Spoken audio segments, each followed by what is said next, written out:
For centuries, this empire did not just survive history, it watched history fail against it.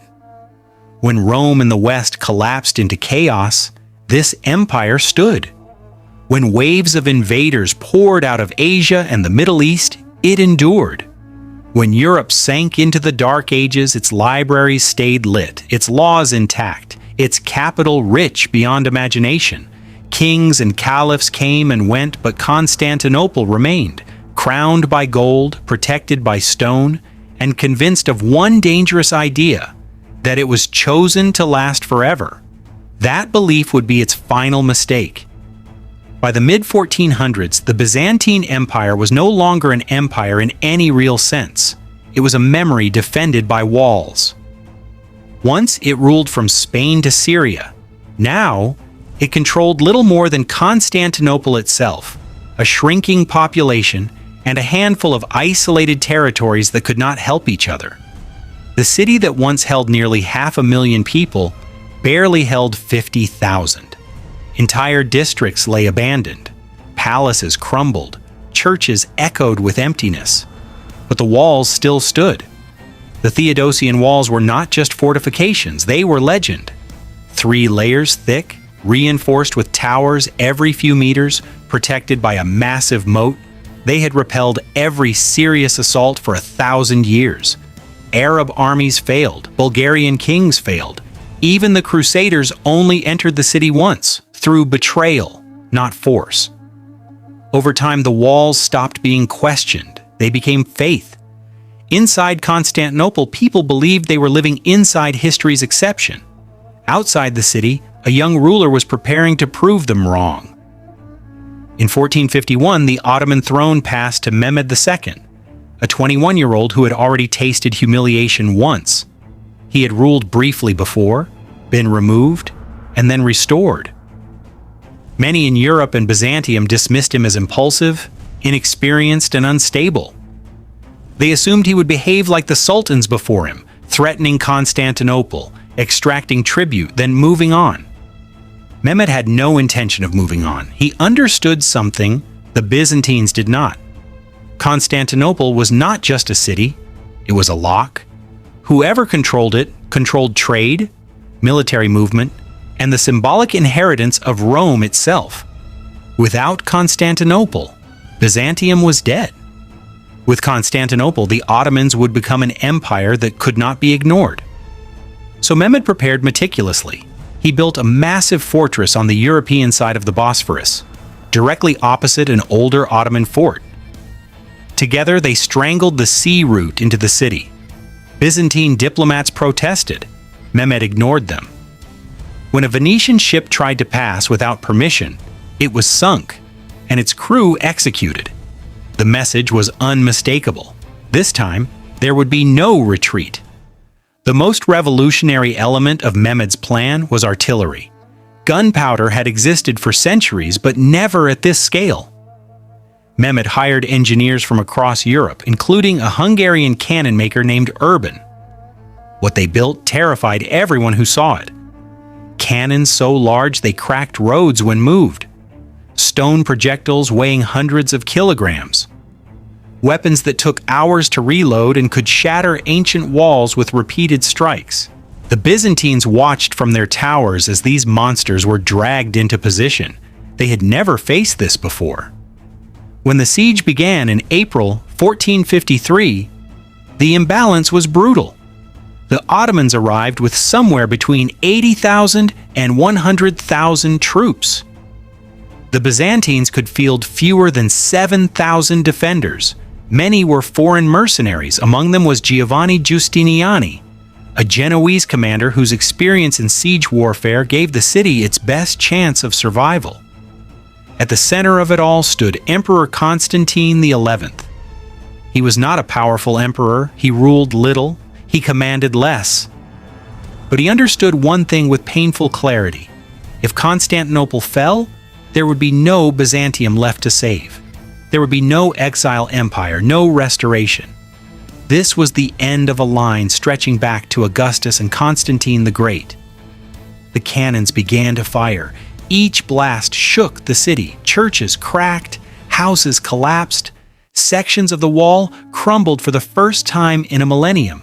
During the day, the Ottomans bombarded. At night, the defenders rushed to repair the damage with rubble, timber, and soil. Every morning, the bombardment resumed. It was a slow, methodical demolition of history. Still, the city refused to fall. At sea, the Byzantines clung to hope. A massive iron chain blocked the Golden Horn, preventing Ottoman ships from entering the harbor. As long as that chain held, the city could be supplied, reinforced, and defended on one side. Mehmed watched. Then he adapted. In one of the most audacious moves of the siege, he ordered dozens of ships hauled overland. Roads were greased, logs were laid. Under cover of night, Ottoman sailors dragged warships across hills and lowered them into the Golden Horn behind the chain. When the sun rose, Byzantine defenders stared in disbelief. The city was surrounded from every direction. Morale collapsed. Food supplies dwindled. Disease spread. Inside Constantinople, tension exploded into religious panic. Some believed God had abandoned them for attempting to unite with the Catholic Church.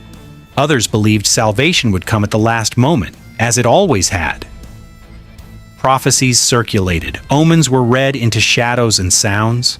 Meanwhile, Mehmed tightened the noose. He rotated troops to keep his army fresh. He allowed his men to rest. The defenders had no such luxury. They slept on walls, ate scraps, and fought constantly. When Giustiniani was badly wounded and carried away from his post, panic spread through the ranks. If the walls broke, there would be no second line of defense. By late May, everyone knew the truth. This was not a siege meant to intimidate. This was a siege meant to end everything. On the night of May 28th, Constantinople did something it had not done in centuries. It prayed together. Orthodox and Catholic, nobles and commoners, soldiers and civilians filled Hagia Sophia. Candles burned, hymns echoed. Emperor Constantine XI attended the service, then returned to the walls. He apologized to his commanders. He asked forgiveness. He made it clear there would be no surrender. Just before dawn, on May 29th, the final assault began. Cannons fired continuously. Smoke covered the walls. The first waves of Ottoman irregulars attacked, meant to exhaust the defenders. They died in enormous numbers, but they achieved their goal. The Byzantines grew weaker. Then came the regular infantry. Then, finally, the Janissaries, disciplined, relentless, advancing into breaches filled with blood and debris. At one point, a small gate, likely left open during a counterattack, allowed Ottoman soldiers inside the city. That moment sealed history. Once the Ottomans were within the walls, the defense collapsed. Fighting continued in the streets, but it was no longer organized. Emperor Constantine XI was last seen charging into the chaos, having removed all imperial insignia. He died as a soldier, not a ruler. His body was never conclusively identified. By mid-morning, Constantinople was lost. An empire that traced its origins to ancient Rome had ended not with ceremony, but with fire, screaming, and smoke. For 3 days, the city was subjected to looting, according to the customs of war. Thousands were killed, tens of thousands were enslaved, families were torn apart, monasteries were stripped. Ancient relics vanished forever. When Mehmed finally entered the city, he ordered the violence stopped. He walked through the ruins to Hagia Sophia. There, he prayed. The transformation was immediate and symbolic. Hagia Sophia became a mosque. Constantinople became Istanbul. Mehmed declared himself Caesar of Rome. The Ottoman Empire was no longer just conquering territory, it was inheriting history. The consequences were global. Trade routes shifted. European powers, cut off from Eastern markets, searched for new paths. Within decades, this would lead to the voyages of Columbus and Vasco da Gama. Greek scholars fled west with manuscripts preserved for centuries in Byzantine libraries, accelerating the Renaissance. The balance between Christianity and Islam changed permanently.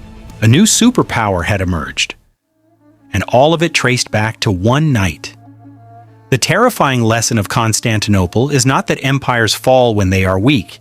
It is that they fall when they confuse survival with immortality. Byzantium believed its walls, its past, and its divine favor made it eternal. History proved otherwise. Because history does not care how long you have lasted. It only waits for the moment you stop preparing to fall. And when that moment comes, sometimes all it takes is one night.